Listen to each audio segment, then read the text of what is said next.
dhibaatiyo saxariirka saaro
soo dhawo hogaashe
laamaha dawladda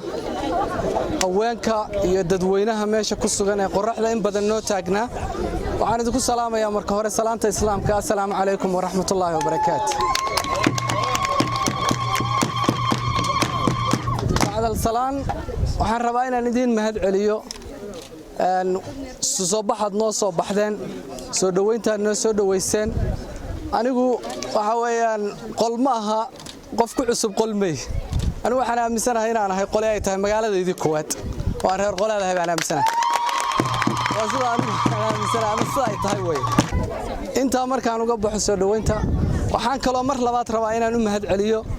اللي يردي مرق هذا يوم مسكح هذا بجلسي أما هذا شان قروح لبضن نوع أجاس أنت إن السود ويسي يعني يجر رواينا نمهد عليه سجارة ومهد عليه أنت كدب ضدك وقت بدن بالا تاجنا qoraxduna waa kulushahay annagu waa wada joognaa meel ma kala aadayno si guud iyo si gaaraba waa soo arkay doonaa wixii aan insha Allah ka gaari karo ayaan soo koobaya waqtiga oo inahay dartiis dabcan ana waxaan meesha u nimi ama anigu meesha u imi qof walba waa og yahay horey baan uga soo hadlay Soomaalidu maamaha jirtay ku maahmaado tiraaho war la hayaa xiisa ma leh waxaan u nimi anaga waxa weeye ama aan rabaa u socdaa kursi waxaan u socdaa waxa weeye kursiga xildhibaanka federaalka ee Soomaaliya sida hore aan idinku sheegnay kursigaas oo aanu dareemayno inuu u baahan yahay isbedel inuu ku yimaado matalaad wadadkan shacabka waxay u baahan yihiin isbedel dhab ah waxa loo baahan yahay qof ummadda daba gala oo ka turjuma rabitaankooda dadku haddii aadan daba gelin oo rabitaankooda iyo waxay doonayaan iyo duruuftooda iyo baahidooda aadan ka turjumi karin waa dhibaato waana waxa laga reebay deegaanada kale ee ku xeeran ama dawladaha kale ee ku xeeran ama ummadda kale naga reebay oo deegaanadeeda dib u riday waxaa jira opportunity ama waxa loo yaqaan fursado banaan oo badan oo aynu u baahannahay inaynu ka faa'iideysano waxaan aaminsanahay in la joogo xilligeedii laga faa'iideysan lahaa waa xilligii dhalinyarada sida loo ogsoon yahay tirakoobka la soo koobay 70% dadka Soomaalida waxay noqdeen dhalinyaro sida darteed dhalinyaradu waxay u baahan tahay wax qabad ayay u baahan tahay waxay u baahan tahay horumar bay u baahan tahay waxay u baahan tahay waxbarasho waxay u baahan tahay in la horkaco ama la daba kaco oo laga turjumo aragtidooda iyo waxa ay doonayaan si ay berrito mustaqbalka ula qaybsadaan ummadaha kale waxa ay iyagu rabaan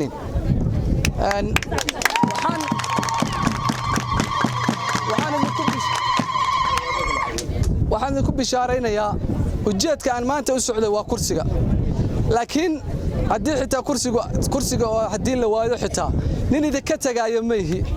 wixii aan markaas aan wado ama aan keenayo dalkana anigoo shakhsi ayaan keenaya waayo waxaan aaminsanahay dadkayga iyo dalkaygu inay ii baahan yihiin waajib ayaa laygu leeyahay wixii lay soo baray inaan dadkayga iyo dalkayga dib ugu celiyo ama dadka aan dib wax ugu soo celiyo ummaddu waxay isla xisaabtantaa markay wax isu dhiibato ama wax isku aaminto anigu waxaan ila xisaabtamaysan marka idinku wixii dhiibataanin oo doorataan bari waad ila xisaabtami kartaan oran ka dhan waxaan ku dhiibanay maxaad noo haysaa sidoo kale aniguna markaas aan ila xisaabtami karaa oo aan dooran karaa waxaan geystay ama waxaan qabtay wax qabadkayga maxaa igaga soo celinaysaan bulshay waxaan ogahay waxyaalo badan oo jira anigu dalka waan ka maqnaa haddana waan joogay nin magaalada og baana xaaladda magaalada laga sugay nin og baana waxaalahan ogahay waxa kamida sida waxbarashada oo kaleeto waxaan ogahay in dugsi sare qoli ay yeelatay hadda ardayda dugsiga sare ka soo baxaysa waxay u baahan tahay deeq waxbarasho oo jaamacadeed bay u baahan tahay haddaan loo diyaarin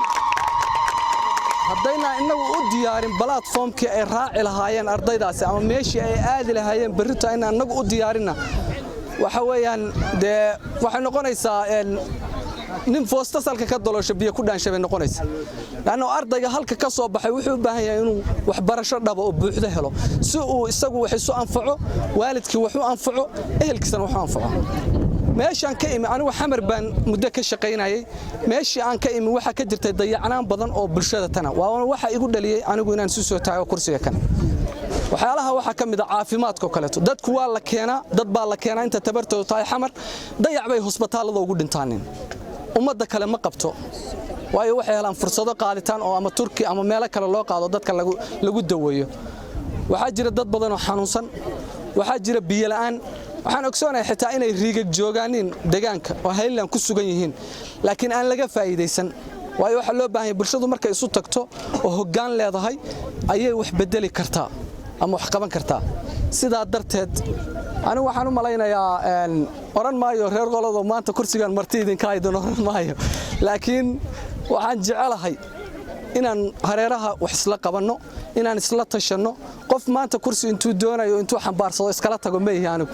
laakiin waxaan rabaa waxaan doonayaa waxaad maanta ii dhiibtaanin inaad bari igu garab joogsataanin inaad wax inta tuurta ii saartaan iga hartaanin waxa iiga fiican inaad inta qaadaan igu garab joogsataan Soomaalida ku maamada xiniyo kugu jira ma kuwa lagu garab taagay haddaan qofku darbi haysan aanu darbi oodan waa adag tahay sidoo wax u qabtaa qof aan dadkiisa ama bulshadiisa ku xirnayna meel ma gaaro waxaan jecelahay inaan isku xiranno inaanu gacmo isqabsano inaynu jaranjarta isla fuulo oo ummadda ilaahay oo kale oo Soomaaliyeed ee horumarka higsanaysa aynu dhinaca ka raacno waxa deegaamada tan lagu sifeeyay inay yihiin oo ama ajnabi ay ku sifeeyeen markii aanu dabcanaan wax ka qabanno wax la dispute